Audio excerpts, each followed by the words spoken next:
Let's welcome back Enzo Castellari, Fred Williamson, and is Bo with you? Who knows where Bo is, man? Oh, okay. Bo will be joining us.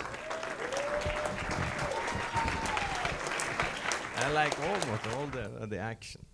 Do you see that just to jump from the bridge on the train?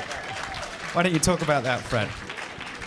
It was a very interesting thing. When I was waiting, I couldn't see where to jump, and I said, look, I'll make this jump only if you put the camera on top of the boxcar, so if I fall and break my neck, it's on camera. And he said, okay, because I don't want any cuts. Once I make the jump, I want you to see that it's me and not a stuntman. But they forgot to tell me that the choo-choo had smokestack, and I didn't remember that it had it. So I'm hanging over the edge of the bridge, and the smoke is covering my eye. I can't see nothing, and I hear this voice, jump! So that's why I didn't jump cool. You know, I got a cooler jump than that, you know. I mean, I know how to jump and land, you know what I'm saying? But I jump and land on my fanny because I couldn't see, and he's saying, jump! So I didn't know what I was jumping into, man. I was jumping into space, right? It worked out, though, but it worked out. Yeah. Can we expect any cameo appearances of the new Quentin Tarantino's? He can't. He died. You know, I didn't die. Yeah, you died. I saw you die. I never died. I waved at the end of the movie to make sure that in case they made a sequel, I would be in it. And I broke my cigar on the jump. Otherwise, I'd have put my cigar in my mouth, man. But when I made that roll, I broke my guard. But so I gave the wave, you know, let you know. If they had a sequel, I was going to be in it. Yeah.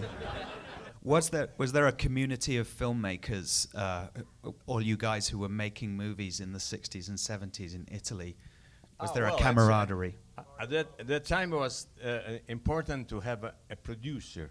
We don't have any more the producer right now. Just a big company, the big company, but an industry with a free producer, with and to try to do a movie it's really it's amazing. But at that time we are accustomed to do 300 or 400 movies every year. Now we arrive at 50, maybe, and the 50 made in Italy open on the cinema of 10. So I mean, it's really. We are lucky. We are very lucky that we spend our time, professional time, at that time. Now, to see all the new colleagues, the other, is a big problem for everybody. Big problem. We are lucky, really lucky. But I think on a broader scope, you have to remember that in the 70s, Americans were not making 50 and 60 and 80 and 90 million dollar movies. We were still making reasonable budget movies. So we needed product in America. So that allowed them to make more movies and try to present their product over here. Also, they could afford American actors in their films over there at that particular time. Now, I mean, an American actor is wanting $5 million, $10 million, $12 million to be in a film. We work for spaghetti and pasta and hugs and kisses. So, you know what I'm saying? So that's why they made so many movies, because they needed them over here to fulfill, the void of all the movies that they were making here, because they were made cheaply. I think the biggest budget around that time was $15 to $20 million. Now that's absurd. I mean, they don't even think about making a movie for that price now. So it left a market wide open for the Italian cinema. But you know something, a little detail. There is a camera there, and you with a hand, they are covering me all the time.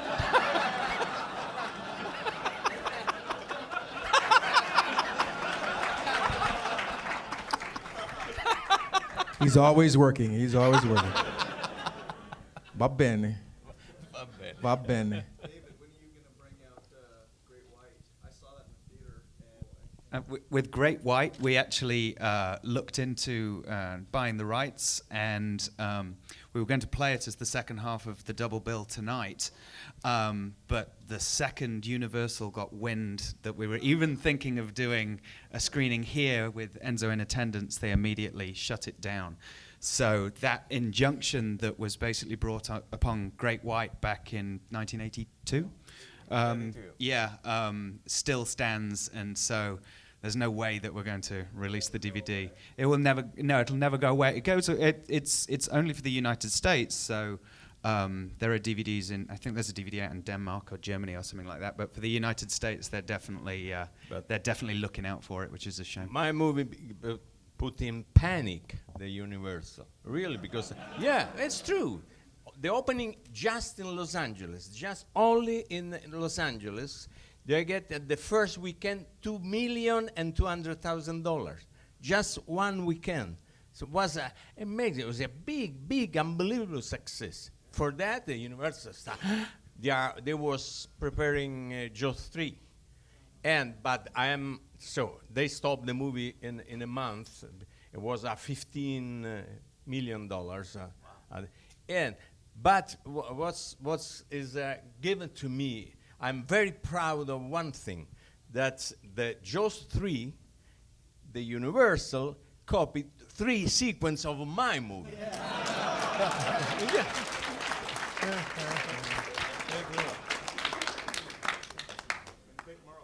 You want to know about me making Mr. Mean in conjunction with Enzo's film.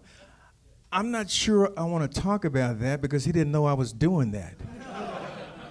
See, I worked on his film Monday through Friday. On the weekends, I rented the same crew to make my movie. So I worked Saturday and Sunday on a movie called Mr. Mean, using his crew, his camera, stealing a little film that he wasn't using. So he didn't know about that. So that's filmmaking. That's guerrilla filmmaking, which I learned from him. And I have another friend in the house, if he's still here, Larry Cohen. Are you still here? Did he leave? There's Larry Cohen. So I've had good teachers as directors how to make low-budget films look like big-budget films, and Larry is good at that, and Enzo is a master at that, how to take the money you have and put it all on the screen and make it look very good, what you have to do to be competitive to you. Sometimes your $1 million movie is going to play across the street from some $20 million movie, and so to be competitive, it has to look just as good, and these two guys are masters at that.